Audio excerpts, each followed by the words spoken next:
So this is Crew. This is their website. Of course, they're very proud of the impact that they had and the help that they pushed the Colorado Supreme Court. They brought all this that Trump should be off the ballot. But Crew, which stands for Citizens for Responsibility and Ethics in Washington, well, they're not ethical. Everything they do is disgusting. But then, of course, it would be because of where their funding comes from.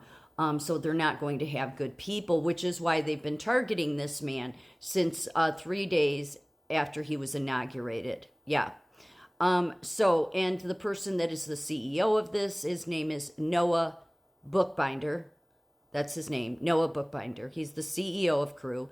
Obviously, his website and him are very proud about getting Donald Trump off of the ballot. However, here's the problem. Noah Bookbinder is on the council at Department of Homeland Security. So that's election interference. But I don't think the progressive wing of the Democrat Party, which is really all of them, I don't think they really care. I don't think the Constitution matters to these people anymore. And so I was looking up because Crew doesn't like to disclose who their donors are, even though they're as hypocritical as to go after people and want to just find out who their donors are. Yeah. But they did say early on who their donors were, and one of them was Democracy Alliance. Well, that explains everything, because here's Democracy Alliance about the DA. Doesn't it say it all right there? Yeah, Democracy Alliance. What a joke they are. So a little bit about them. The Democracy Alliance is a network of progressive mega donors who coordinate their political donations to groups that the alliance has endorsed. It has been described by Politico as the country's most powerful liberal donor club. Yes, they're also a very secretive club. Members of Democracy Alliance are required to contribute at least $200,000 a year to the groups the Democracy Alliance vets and recommends. From its founding in 2005 through 2014, the alliance helped distribute approximately $500 million to liberal organizations. In 2017 and 18 alone, Democracy Alliance members increased that sum to $600 million. Prominent members of the group include billionaires George Soros and Tom Steyer.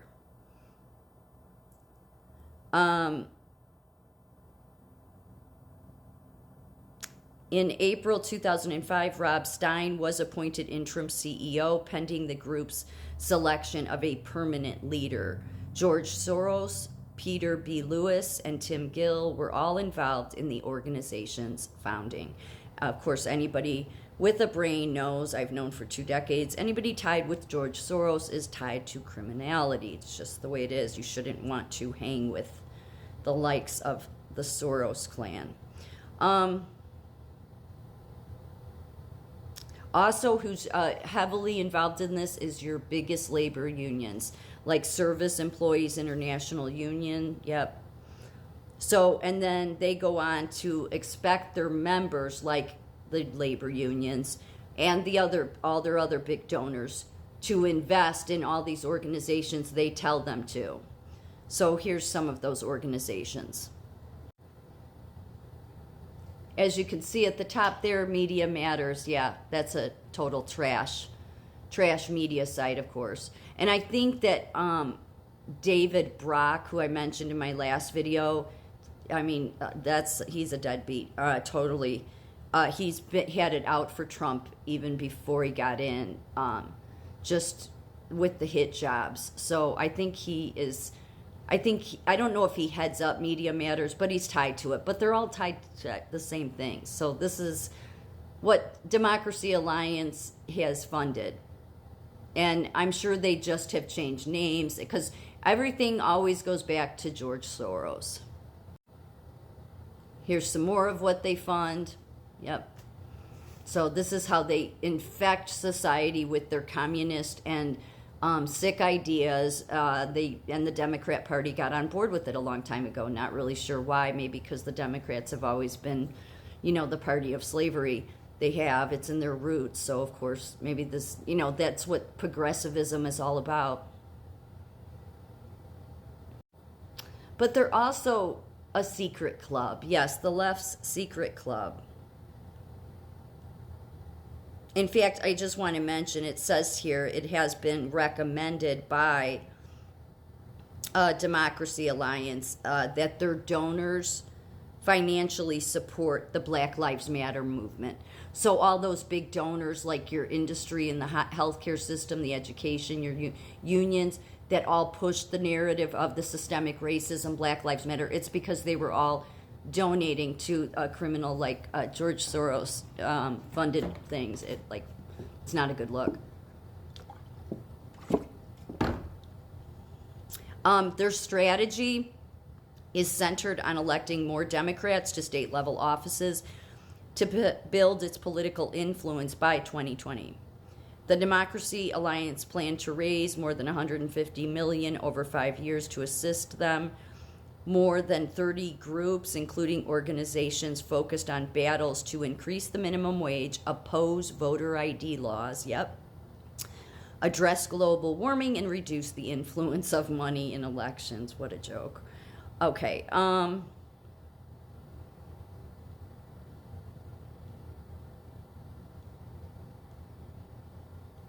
now to this, the Left Secret Club. This was in 2014. Some of the country's biggest Democratic donors, including Tom Steyer and Jonathan Soros, are huddling behind closed doors beginning Sunday in Chicago with union bigwigs and progressive superstars like Bill de Blasio to plan how to pull their party and the country to the left, so to the communist left, because it's George Soros is behind it all. The DA, as the liberal group is known to insiders, is increasing its ranks of rich donors for the first time in years and is gearing up to spend huge sums on political data, voter registration, ground organizing, and advertising to influence the 2014 midterms and 2016 presidential elections.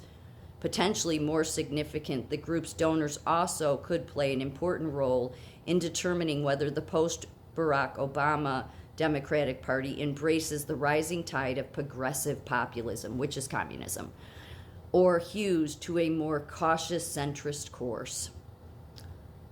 The Spring Investment Conference will feature a number of Clinton allies and other associates with the centrist wing, including Representative Debbie Wasserman Schultz.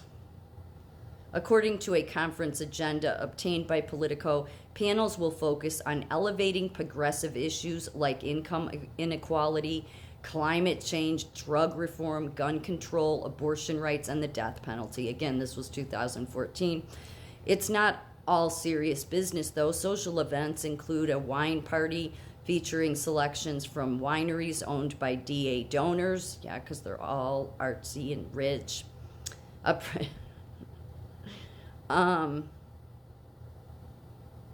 DA conferences are typically kept hush-hush, with locations tightly held, press barred from the sessions, and participants prohibited from discussing the proceedings. Well, that doesn't sound very democratic, does it? No, it doesn't, because it's not about democracy. It's not about freedom. It's about taking your rights.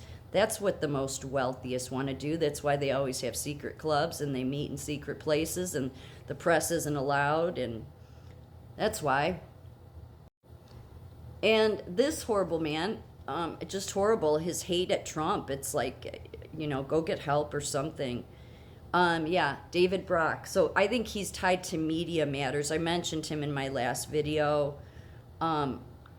He is an American liberal political consultant, author, and commentator who founded the media watchdog group Media Matters for America. He has been described by Time as one of the most influential operatives in the Democratic Party. Really, he's just an influential in being just a hateful man. I mean, his attacks on wanting to go after Donald Trump is ridiculous. Long before, 3 days after Trump was in office, these people were tied to wanting to take Trump down. See, even the media knows not to trust these people. Don't have good intentions. They obviously, again, too much money and wealth went to their head and made them become horrible human beings.